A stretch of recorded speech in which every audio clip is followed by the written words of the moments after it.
Puji nama Tuhan, Shalom, perkenalkan nama saya Utari Monto, mahasiswa Sekolah Tinggi Teologi Rumah Murid Kristus, program studi Pendidikan Agama Kristen. Kesempatan kali ini saya akan membuat video pembelajaran dari mata kuliah Teori Belajar yang akan membahas tentang macam-macam teori belajar. Yang pertama, kita akan membahas tentang teori belajar kognitif.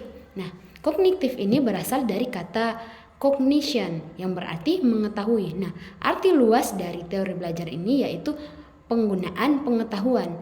Nah, tujuan dari teori belajar ini, teori belajar kognitif yaitu lebih mementingkan proses pembelajaran daripada hasil dari belajar. Nah, dalam teori belajar kognitif ada beberapa ahli yang mencantumkan atau beberapa ahli di dalam teori belajar ini. Kita bisa lihat dalam PPT yang sudah saya siapkan, yaitu yang pertama ada Jean Piaget dan David Ausubel dan Jerome Bruner. Bidang kajian teori belajar kognitif di situ yang pertama, belajar tidak sekedar melibatkan stimulus dan respon, tetapi juga melibatkan proses berpikir yang sangat kompleks.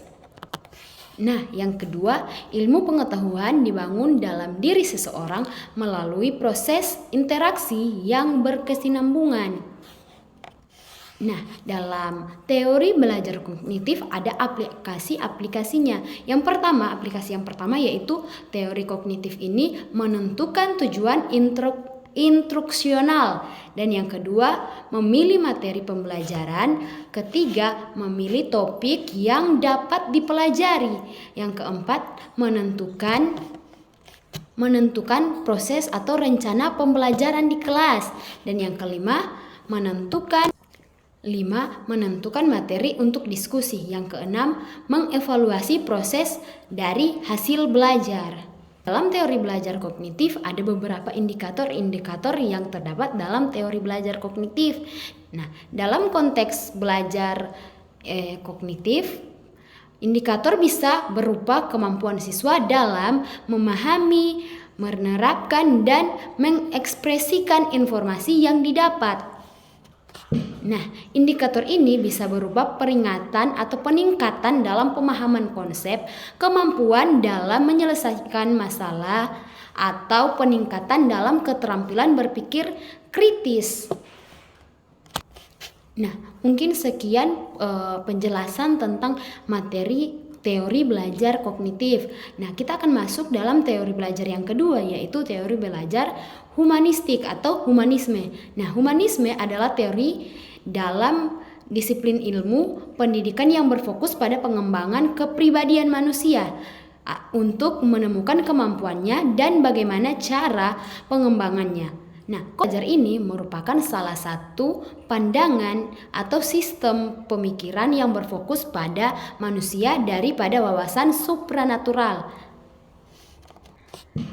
Dalam teori belajar humanistik ada bidang kajian yang terdapat dalam teori belajar ini. Yang pertama, menentukan tujuan instruksional seperti pada bidang kajian teori belajar kognitif, dan yang kedua menentukan materi pembelajaran, yang ketiga mengidentifikasikan arti behavior bagi pembelajar atau pendidik, yang keempat mengidentifikasikan topik-topik yang menemukan atau memungkinkan mahasiswa mempelajarinya secara aktif atau mengalami. Nah, yang kelima, mendesain wahana atau lingkungan, media, fasilitas, dan lain sebagainya yang akan digunakan mahasiswa atau pembelajar untuk belajar atau peserta didik untuk belajar. Nah, yang keenam, membimbing peserta didik atau mahasiswa, siswa, atau peserta didik dalam kelas belajar secara aktif.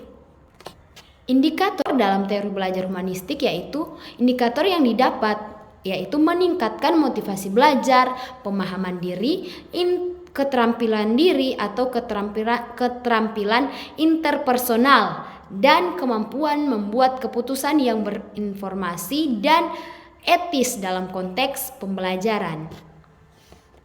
Nah, kita lanjut pada teori belajar selanjutnya yaitu konstruktivisme.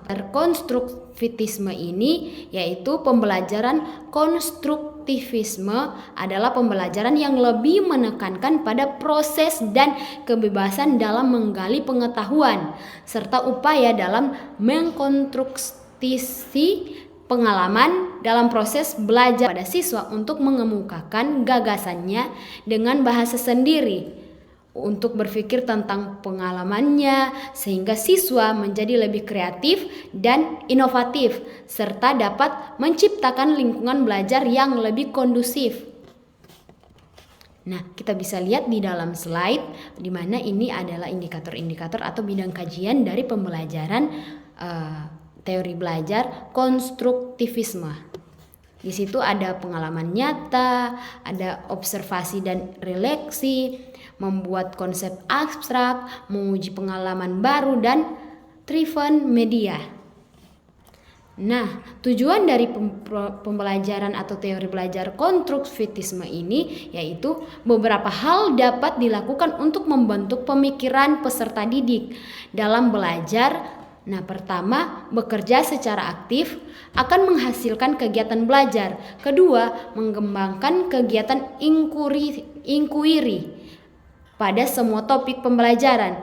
Ketiga, memunculkan rasa keingintahuan peserta didik dengan cara bertanya. Nah, yang keempat, membentuk masyarakat belajar atau kelompok tertentu untuk belajar bersama-sama. Nah, kita bisa lihat di dalam slide ada prinsip-prinsip belajar dari konstruktivisme ini atau teori belajar konstruktivisme ini. Ada 7 prinsip, tetapi saya tidak akan menjelaskan. Kita boleh lihat di dalam slide yang telah saya berikan. Nah, boleh kita lihat juga ada indikator-indikator pembelajaran dari teori belajar konstruktivisme ini. Di dalam slide sudah tertera, kita boleh lihat. Dengan adanya slide bisa membantu kita untuk lebih mempermudah untuk memahami video ini. Nah, kita masuk pada teori belajar selanjutnya yaitu behaviorisme. Teori belajar behaviorisme ini teori yang mempelajari perilaku manusia, di mana teori ini berfokus pada peran dari belajar dalam menjalankan atau menjelaskan tingkah laku manusia dan terjadi melalui rangsangan atau stimulus yang menimbulkan hubungan perilaku yang reaktif atau respon. Dari stimulus itu maka muncullah respon. Jadi teori behaviorisme ini itu dari stimulus yang diberikan maka muncullah respon. Nah, kita boleh lihat di dalam slide, di situ ada ciri-ciri teori behaviorisme. Saya tidak akan menjelaskan secara detail, tetapi kita boleh lihat di dalam slide yang telah tertera. Ada beberapa ciri-ciri teori belajar behaviorisme.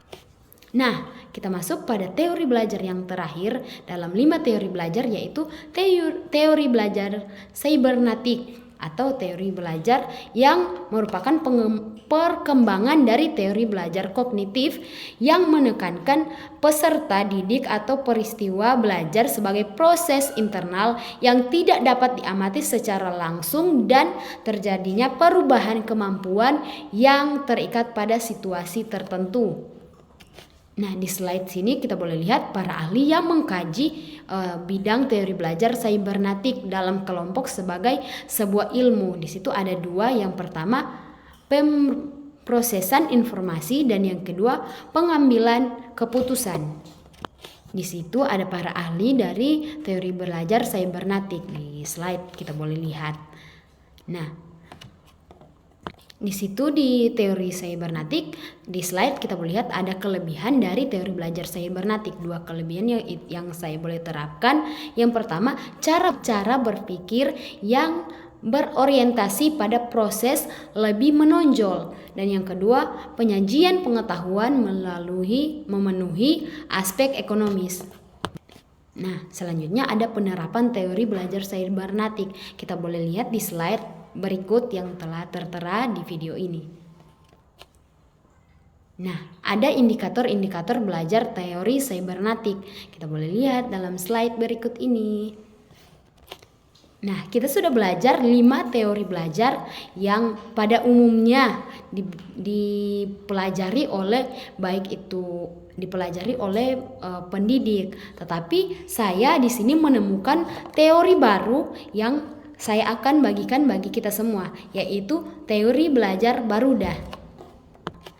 Nah, kita boleh lihat di slide di mana teori Baruda ini adalah teori yang dikemukakan oleh salah satu tokoh para filsuf, yaitu Albert Baruda, di mana dia mengemukakan proses belajar itu belajar dengan dilakukan dengan cara meniru.